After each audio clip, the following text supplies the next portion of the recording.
This episode of the Paycast Network podcast is sponsored by Deja Vu, payment technology that helps you get ahead of the competition and keep you there. Thanks for joining us. Let's jump into today's episode. Welcome into the Paycast Network. Today I'm joined by the best beard in the business. Hello, everyone. James, how we doing? Doing good, Chase. How's it going? Great. We have two gentlemen on our left here. Kermit from Lifelong Point of Sale, who has been on the show before. Kermit, how we doing? Good to be back. Good to be How's back. it going, Kermit? Doing And well. I want to note that at the time of this recording, Kermit still has our most viewed video on YouTube. So we brought in Adam from Rate Tracker to try to fix that and get a video that has more than the one that Kermit did with to us. 12,000 on this one. Yeah, yes. But thank you both for joining us. We have been trying to get Adam down here for a while, so very excited about that. And of course, we had to have Kermit come and try to break his record.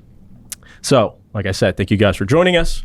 Today, we are talking, actually, first, I almost forgot. You know, the only reason they joined us is because of all the cold up north, right? Yeah, it is very cold up north at the time of this recording. Running from that cold. Yeah. He's got more cold than me for sure. Yeah, it was -4 when I left the house today. So Yeah, that's not even a real, that doesn't exist in my head, that temperature. But like, subscribe, follow. Mm-hmm. I remembered. Like, subscribe, follow Facebook, Instagram, TikTok. YouTube, TikTok, Spotify. Join the Facebook group. Mm-hmm. Join the mailing list, which you can find on the Paycast website. Yeah, paycastnetwork.com and /follow for all of our links. Did I get it all? I think so. Awesome. We'll check after. I also want to note, like I said, Kermit with Lifelong. If you want to know more about Lifelong, we have that episode with Kermit that's already on the site about him and Lifelong. If you want to know more about Adam and Rate Tracker, we will be doing episodes about Adam and Rate Tracker that are either already up or will be up soon, depending on whenever you watch this episode. So today we are talking social media. We're going to talk specifically Facebook because that is what I think you guys are both experts in. But before we do that, what are we doing, James? We talked about this. What are we doing, James? We're on a time crunch today. We're doing trivia. Oh, We started a trivia segment that James is loving so far. He's going to like it a lot more when it's a sponsored segment. But we're going to do a couple trivia questions before we get into the episode about Facebook. The first one is easy. You should really get the first one. All right. All right, Let's hear you it. guys ready? Mark Zuckerberg famously chose blue for Facebook's branding because he suffers from what condition? Color blindness. Nailed it. Fantastic. There you go, James. did not know that. He is red-green colorblind, so he chose blue so he could see it. Brilliant. This one, I don't know if you'll get this one. This one's a little harder. In 2021, Facebook rebranded its parent company to Meta. The name Meta is derived from a Greek word meaning what? Middle, I think. Close. Like metaverse, right? Wasn't that? Kinda. Yeah. Metamorphosis. That's what I was going to go with. Nope. Rocks. I guess maybe not as close, Adam. It means beyond. Meta means beyond in Greek. All right. Wasn't that fun, James? Did you love that? Moving on. Did you love that? He's got so much knowledge. That's what I'm saying. Yeah, we gotta expand that. Right. All right. So, social media and Facebook. Adam, I know you use LinkedIn, but I've actually spoken to both of you separately about using Facebook in different ways. Do we want to talk LinkedIn? I kind of know your thoughts on it.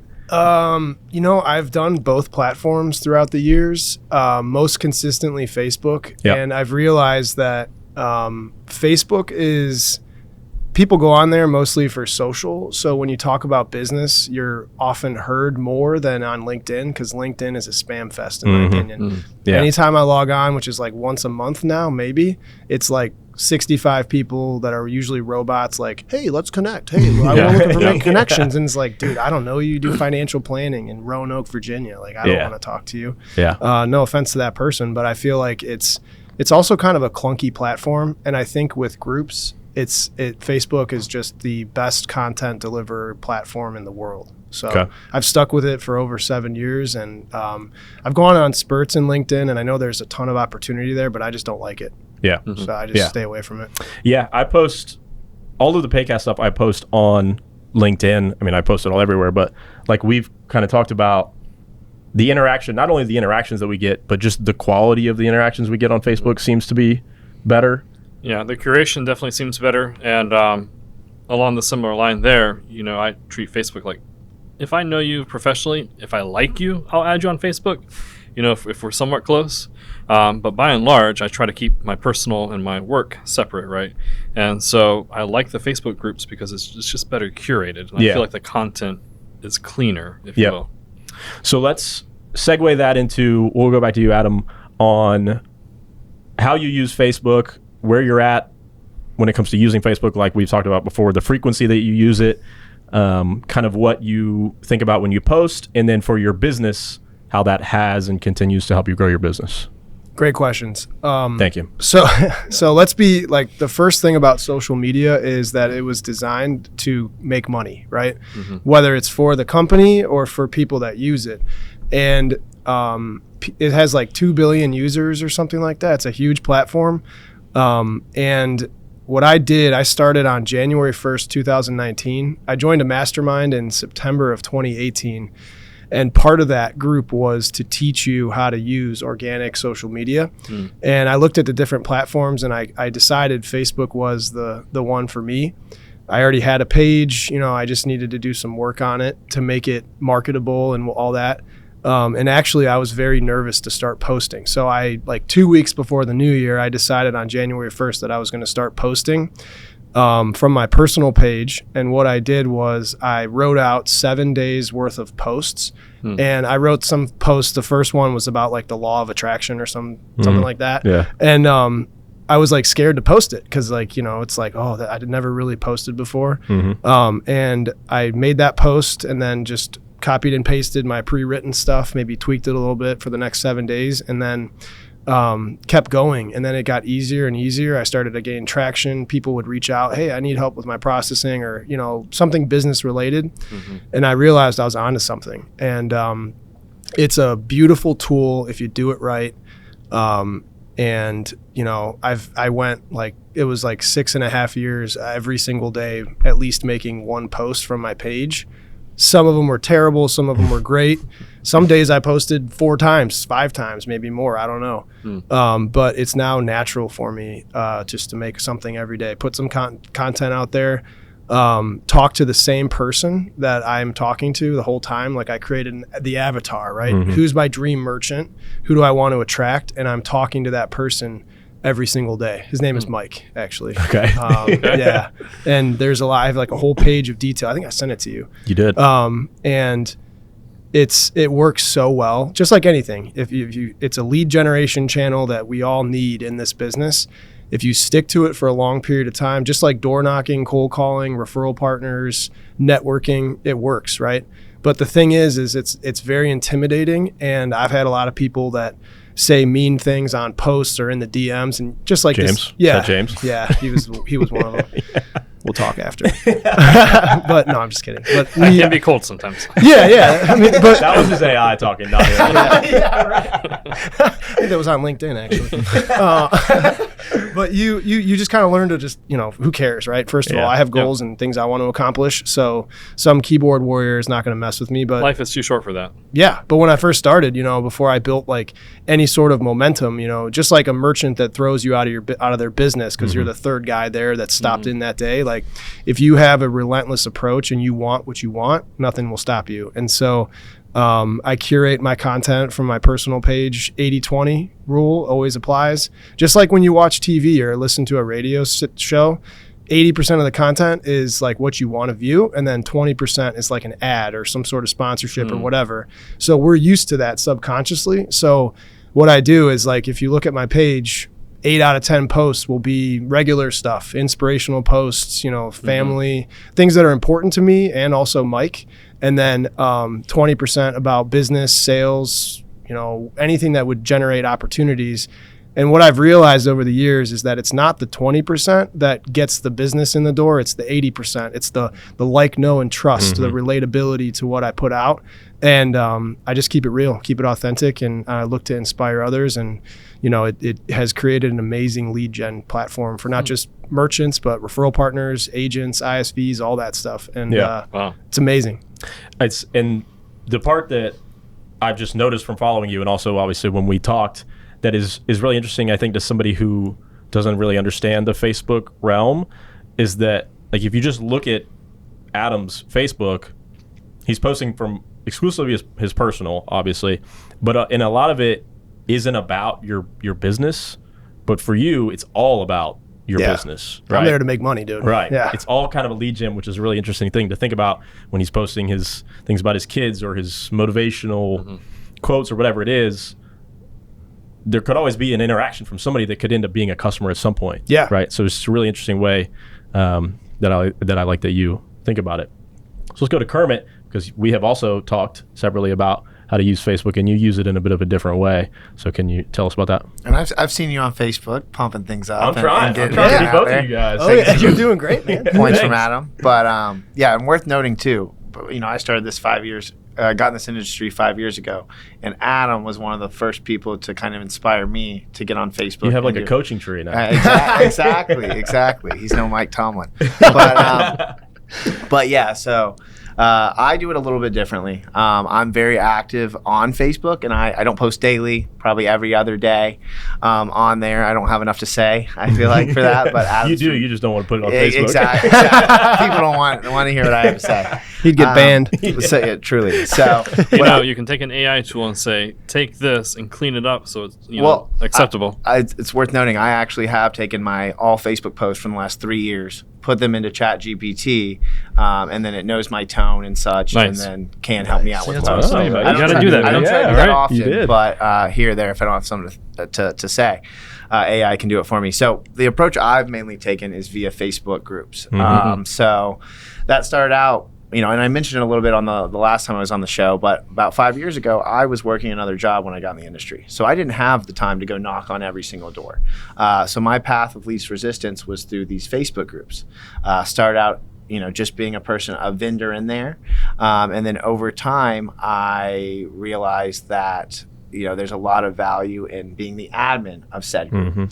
So built trust within the group. Either became friends with the admins, started my own Facebook groups, or acquired the group through other means. I don't necessarily want to say on Facebook or on the podcast. Wink, wink. But I now admin several groups, right? And when someone posts in there, I need POS, I've got 20 or 30 people commenting. And I want to highlight something, sorry to interrupt you, about the groups that you join. So Lifelong, if you haven't listened to Kermit's Lifelong episode, is smoke, vape, adult specific. Yeah, predominantly point of sale. retail businesses that no one else wants to touch. Right. So you join those specific Facebook groups. Exactly. Right? So liquor store Facebook groups, smoke and vape Facebook groups, vape shop owners Facebook groups, anything within that kind of realm. Yeah. So yes, it's very important that it is your target market. Thanks, Chase. On that, and then once I invite my clients in those groups if it pertains to them, and then I have 10, 20, 30 people commenting when someone says I need POS, or whenever I'm posting our successes in the group. I have people commenting, liking, right? And then I have that beautiful admin tag right next to my name. So that may give me give people a sense of security, right? That I'm not just some scammer or something commenting on the things in the group. I'm someone who admins, puts the time in, understands the industry and things like that. So, and at this point, I admin several Facebook groups, and I've taken members of my staff who now I have a community manager. They focus on the Facebook groups all day in and day out, adding people, commenting on things, reading through posts to make sure that they should be approved and things like that. And then my marketing girl is in there daily posting videos or blogs that are pertinent to that industry to build even more trust. Yeah. Okay. Awesome.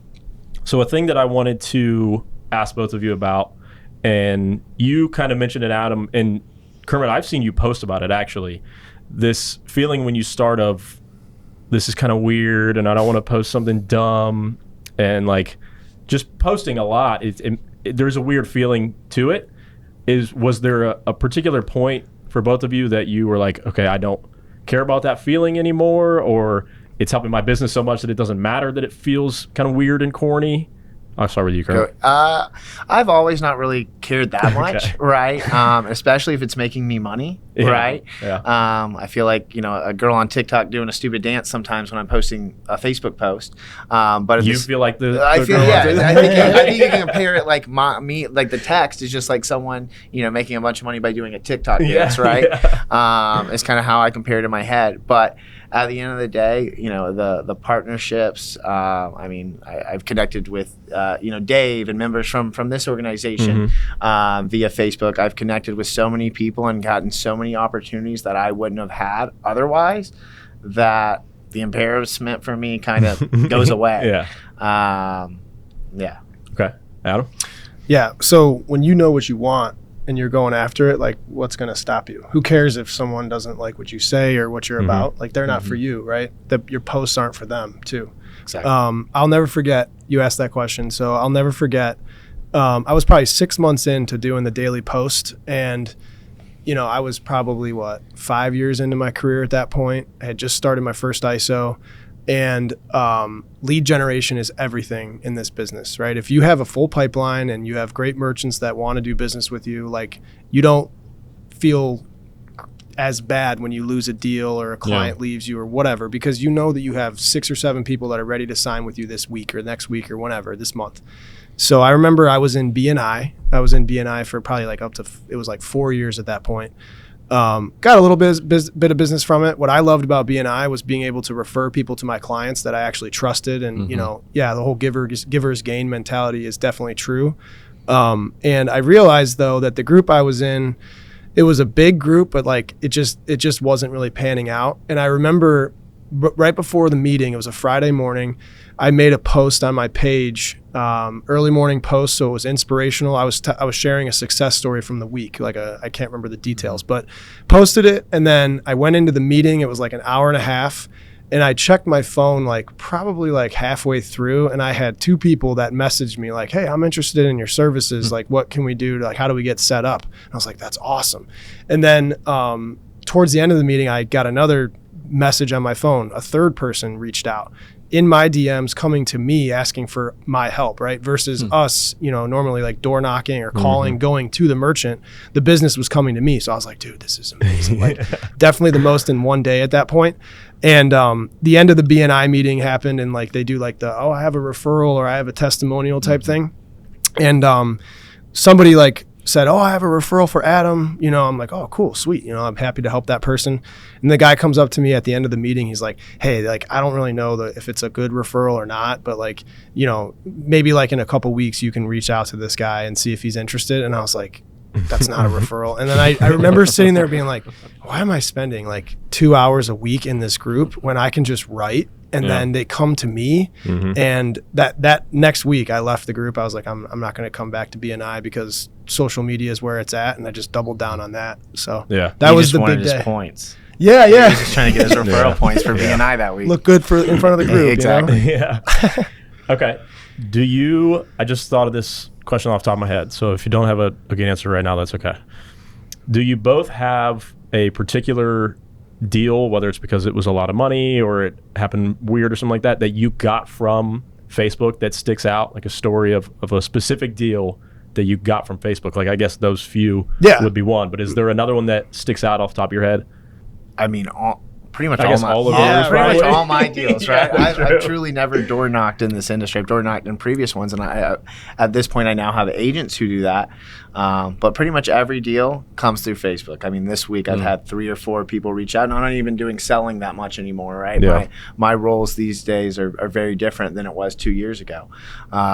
So every deal, I mean, I've closed $300,000 dual pricing deals just off Facebook and a 20-minute conversation, because and I don't think we've hit on this, but also by the time they're reaching out to you, because you've built this brand or you have this recognition from the groups, by the time they reach out to you, the deal's closed a lot of the time. Right. Yeah. It's just sitting over the pre-application, taking care of the paperwork, and maybe they need a final quote or just the reassurance of speaking to you directly. Right.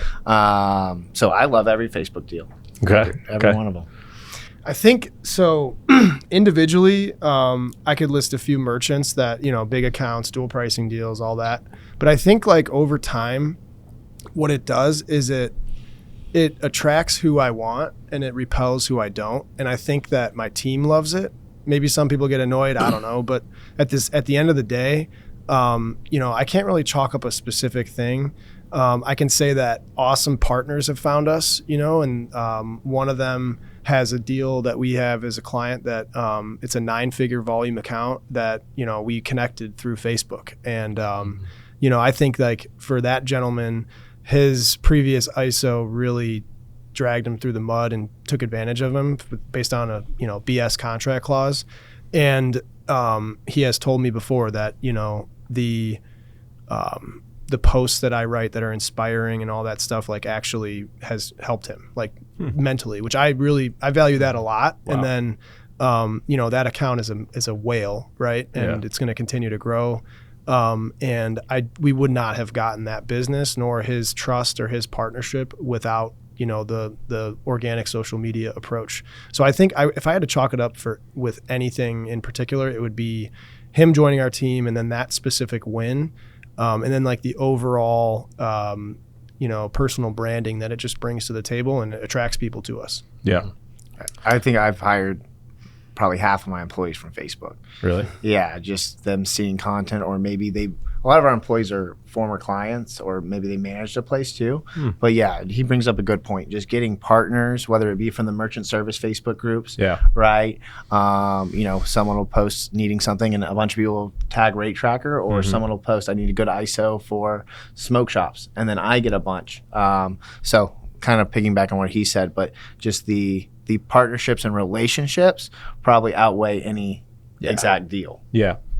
When it comes to those Facebook groups, especially since you admin quite a few of them, what are some of the common mistakes that you see people making in said groups? As an admin or as just a member? As an admin looking at members. Yeah, I think an important thing to do if you're joining one of these groups, one, you've got to find the right group, right? So there's a lot. I've acquired Facebook groups and work with Facebook groups where they're too spammed, right? Yeah. You're not getting enough value.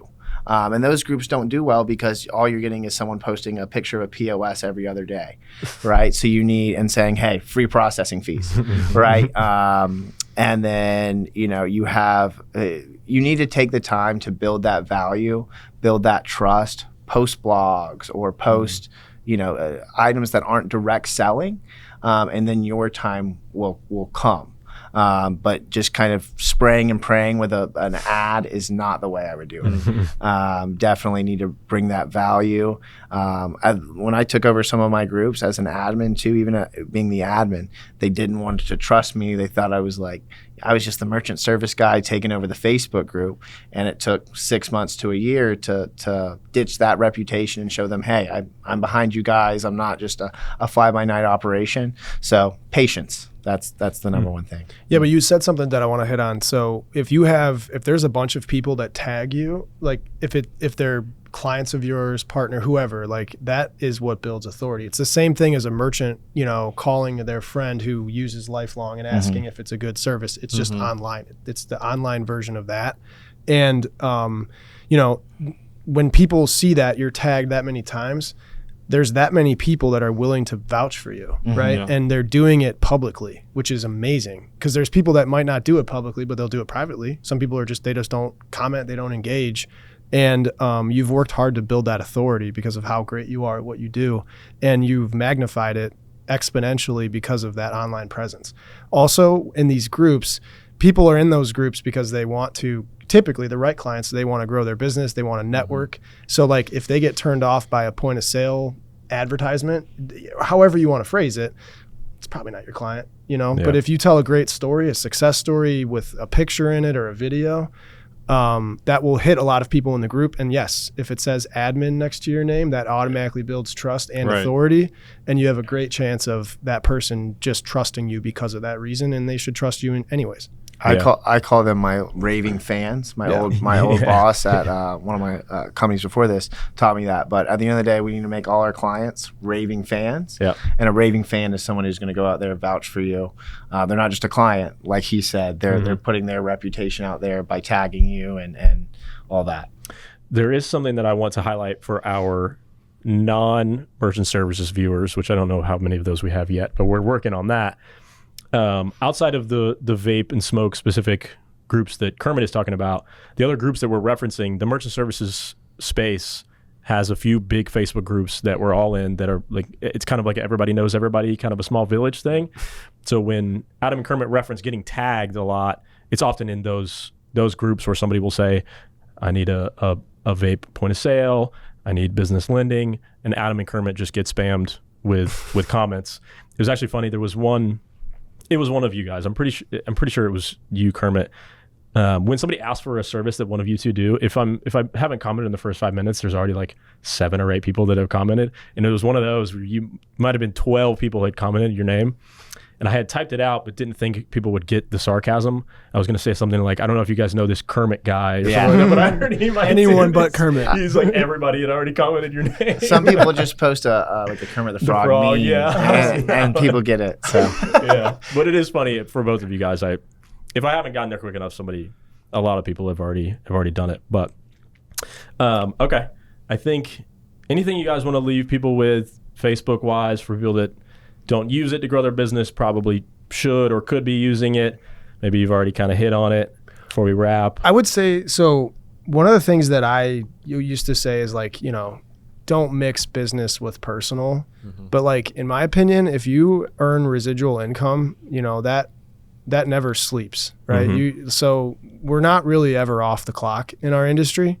I mean, Dave picked us up in the airport and he was having a tough conversation with, I can't remember who, but, and it's like, we were both like, all right, we get it. Like, no big deal, Yeah. And so, people think that they're doing a great service for themselves by posting from their business page, which, hey, that can work. But the way the algorithm is designed is Mark Zuckerberg wants your money. He might be colorblind and he might not be able to see the green, but he can see the digits in his bank account or however that works. So what he wants and what they want is for you to spend money on ads. So your personal page will always have a better reach and better visibility than a business page because they want you to put money behind those posts. So yeah, you can post from your business page and all that fun stuff, but you will get the most traction, the most relatability, and the most trust if you do it from your personal page. Mm-hmm. I've never spent $1 on an ad on Facebook. Not $1. I've spent a lot of time, and there's been a lot of opportunity cost per se, but there's no reason, especially with what we do, to necessarily spend money on that. And I've generated tens, if not hundreds of $1,000s a month from Facebook. Yeah, Mark, if you're watching this, take note. Yeah. Another thing to piggyback off what you said, Adam. Even outside of people that just make residual income, if you're a business owner, especially a small business owner, entrepreneur, whatever it is, you are your brand. Mm-hmm. I mean, think about like Elon Musk. Like Tesla is a brand, SpaceX is a brand, but Elon Musk is his own brand, right? Like he's not posting all this stuff from the SpaceX account, right? He's using his Twitter. Yeah, exactly. He's very controversial. Residual income, business owner, entrepreneur, whatever, you are your brand. Mm-hmm. So make yourself, post from the company, obviously, like you said, but you are your brand as well. So, okay, gentlemen, that was great. Like I said, Kermit with Lifelong, if you want more information on Lifelong, that episode is up. We will be doing episodes with Adam on Rate Tracker and also on Adam. So those episodes are either up or will be up soon. But thank you, gentlemen. Thank you, James. Thank you. Thank y'all. Thank you. Thank you for joining us on this episode of The Paycast Network. The Paycast Network. Nice. Nailed Perfect it. time. Is that 30 Awesome. minutes exactly? Nailed it.